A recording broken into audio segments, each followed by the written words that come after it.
পাগলা থিতা মেয়েটা বোঝে না, পাগলারে জিলাপি দিও না। এনসিপির মধ্যে মাথার গরম, অনেক সাহস।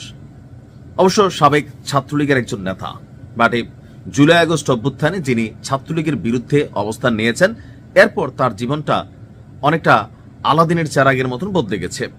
তবে এনসিপিতে যারা কানেক্টেড ছিলেন, বারবার আমার প্রতি ভিডিওতে আমি দুইটা ক্যারেক্টারের নাম বলি, তাসনিম যারা, হাসনাত আব্দুল্লাহ, এই দুইজন ছাড়া বাকি একজনকে আপনি দুধের ধোয়া তুলসী পাতা বলতে পারবেন না। তাসনিম যারা এবং হাসনাত আব্দুল্লাহ 190% দুধের ধোয়া তুলসী পাতা টাইপের ক্যারেক্টার বলে আমার ব্যক্তিগতভাবে মনে হয়। দেখেন, আমি এনসিপি কে সাপোর্ট করি না, ব্যক্তিগতভাবে আমি এনসিপির রাজনীতি, মতাদর্শ, এদের সিস্টেম কোনোটাই ভালো লাগে না, তবে হাসনাত আব্দুল্লাহ ভালো লাগে। এখন হাসনাত আব্দুল্লাহকে নিয়ে বেশ কিছু মন্তব্য করেছিলেন মঞ্জুরুল আহসান মুন্সি। আচ্ছা, আভিজাত্যের ভাব আছে ওনার চলাফেরায়, পয়সাওয়ালা, বেশ কয়েকবার এমপি টেমপি হয়েছেন, মন্ত্রী হয়েছেন, বা আরো অনেক কিছু এলাকাতে প্রভাব বিস্তার আছে। তো সবকিছু মিলিয়ে হাসনাত আব্দুল্লাহকে তিনি পচা শামুক ভাবছিলেন, আর সেই পচা শামুকেই ওনার পাটা কাটা গেছে। দিন শেষে আম সালা সব হারাই ফেললেন। খেয়াল আছে নিশ্চয়ই, কুমিল্লায় আমাদের যেই কি বলে যে আপনার ম্যাজিস্ট্রেট অফিস আছে, সরি ডিসি অফিস আছে, রিটার্নিং অফিসার হিসেবে যিনি এই মুহূর্তে আছেন, সেখানে ঋণ খেলাপ ইস্যুতে একটা বাকবিতণ্ডা হয়েছিল। এটা নিয়ে হাসনাত আব্দুল্লাহ কাউন্টার করছিল। এরপরে আমরা বুঝতে পারতেছিলাম পরিবেশ পরিস্থিতি বদলাচ্ছে আস্তে আস্তে। তো ফাইনাল যেই বিষয়টা আসছে যে মঞ্জুরুল আহসান মুন্সি তিনি তখনই ওই রাতে একটা ভিডিও বলছিলেন, আমি ভিডিও আবার করছি, যে ওনার আইনজীবীরা এটাকে ঠেকাই দিবে, উনি আসলে রাজনীতির মাঠে ফিরে আসবেন। কিন্তু দিন শেষে গতকালকে কুমিল্লা 4 আসন থেকে বিএনপির প্রার্থী মঞ্জুরুল আহসান মুন্সির মনোনয়নপত্র চিরতরে বাতিল করে দিয়েছে নির্বাচন কমিশন, অর্থাৎ এই নির্বাচনের জন্য।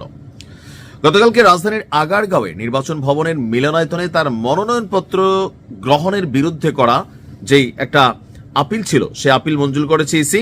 এতে ত্রয়োদশ সংসদ নির্বাচনে প্রার্থিতা করার যোগ্যতা হারিয়ে ফেলেছেন মঞ্জুরুল আহসান মুন্সি।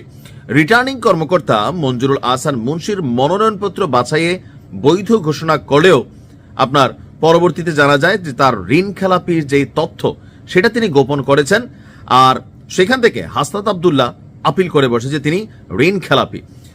এখন যে যেভাবেই নেন ভাই, রাষ্ট্রের টাকা আপনি, ব্যাংকে থাকে, মানুষের টাকা ব্যাংকে থাকে, রাষ্ট্র এই ব্যাংকের টাকা দিয়ে খেলে, সেই টাকা আপনি আত্মসাৎ করতে পারেন না, কোনোভাবেই না। আপনি বড়লোক হবেন, হন নিজের যোগ্যতায়, নিজের পরিশ্রমে। বাংলাদেশের সাধারণ মানুষ নিজের পরিশ্রমের পয়সা করে বড়লোক হয়। আর যারা রাজনীতি করেন, এই যে নূর বলেন, এই সার্জিস বলেন, এরাই তো বলছে, হান্নান বলছে তার বাড়ির অর্ধেক ঘর নাকি মাটিতে ডাবা, দোষে দূষিত। এই যে আসিফ, 400 কোটি টাকার অভিযোগ তার বিরুদ্ধে, তার এপিএস এর বিরুদ্ধে কোন ব্যবস্থা হয়েছে? যে নাহিদ, এদের বিরুদ্ধে কোটি কোটি টাকার দুর্নীতি, সব ধান্দা করে ফেলছে, এখন প্রমাণিত হচ্ছে না, তাই না?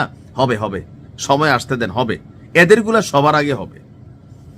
তো এই কারণে তো মানুষ এনসিপি, আমি যে বললাম আমি এনসিপি কে কেন পছন্দ করি না, প্রত্যেকটা ক্যারেক্টার দেখেন, চাঁদাবাজি থেকে বিভিন্ন ঘটনায় রাফ এন্ড টাফ ল্যাঙ্গুয়েজ, মানে কি বলে না বলে, এজ এ রাজনৈতিক মতাদর্শ, সবকিছু মিলে শেষ কিন্তু দলটা এখনো ডক্টর ইউনূস আছে, একটা রাজনৈতিক সরকার ক্ষমতায় আসতেছে না।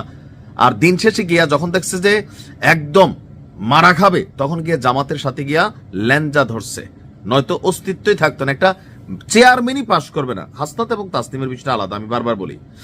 তো মঞ্জুরুল আহসান মুন্সির বিরুদ্ধে যে ঋণ খেলাপির অভিযোগ, অবশ্যই একজন রাজনীতিবিদ হিসাবে এটা ওনার ব্যাড পয়েন্ট ছিল, ভাবছিলেন যে এটাতে তিনি উত্তীর্ণ হয়ে যাবেন।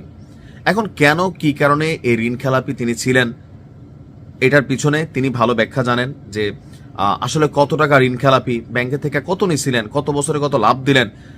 আর মঞ্জুরুল মুন্সি তো একা না, এখানে কিন্তু বিএনপির মধ্যে অনেকে আছেন যে ঋণ খেলাপির ইস্যুতে কানেক্টেড। আর এটা নিয়ে আপনি দেখছেন গতকালকে এনসিপি, যে আসিফ, সে নিজেও একজন দুর্নীতিবাজ, অভিযোগ আছে তার বিরুদ্ধে, প্রমাণিত হয়নি, সে আবার বলে, মানে এক গুসারে সিদ্দিয়া টাইপের আর কি, যে যাদের দ্বৈত নাগরিকত্ব আছে, ঋণ খেলাপির অভিযোগ আছে, তাদের তো দুর্নীতির অভিযোগ যার বিরুদ্ধে আছে তার কথাও বলো। বলো বাবা, এগুলো তো বলবো না, কারণ তোমার দলে তো অর্ধেক আছে দুর্নীতির, এদের অভিযোগ এখন প্রমাণ হচ্ছে না, আছে তো সবগুলার বিরুদ্ধে, বিপিনুর থেকে শুরু করে ভাই, এদের হলফনামা দেখে আপনি আশ্চর্য হয়েছেন না, আমি হয়েছি। এখন এই যে কথা বলি সবার বিরুদ্ধে, এটাই হচ্ছে আমাদের সমস্যা। আমাদের নিয়ে চারদিকে লাড়াচাড়া মাঝে মাঝে করার চেষ্টা করা হয়, কেন? আপনারা তো সবার সমালোচনা করছেন। এখন আমরা তো পরিবর্তিত বাংলাদেশ চাই। সেই বাংলাদেশে একজন রাজনীতিবিদ যদি মানে সর্ষের মধ্যে যদি ভূত থাকে, তাহলে দেশের পরিস্থিতি কেমন হবে? আবার ক্ষমতায় যাবেন, আবার আপনারা ঋণ নিবেন, সেই ঋণ ফেরত দিবেন না, আর এই ঋণের দায় জনগণের কাঁধে চাইপা থাকবে, দেশের অর্থনীতি ধরা খাবে। এগুলা যেন আর না হয়। বিএনপিকে এবার ক্ষমতায় যাওয়ার পরে যদি পাশ করে ভাগ্য থাকে যাবে, একটা জিনিস প্রমাণ করতে হবে, পরিচ্ছন্নতা। জনাব তারেক রহমানের মধ্যে যে বিনয় শিষ্টাচার আমরা দেখছি, গতকাল একটা দৃশ্য ভালো লাগছে যে বিএনপির মহাসচিব সম্ভবত হাত মিলাইতে গেছেন, তারেক রহমান সিট থেকে উঠে গেছেন। সম্মানে তারেক রহমান অনেক বড়, বাট তিনি উল্টা সম্মান দিচ্ছেন। সম্মান দিলে আপনি পাবেন, দেখছেন না ভিডিওটা, ভালো জিনিসটার প্রশংসা সবাই করে, আমি অন্তত করি। তো এগুলো একটু সাবধান থাকা উচিত। ভালো থাকুন।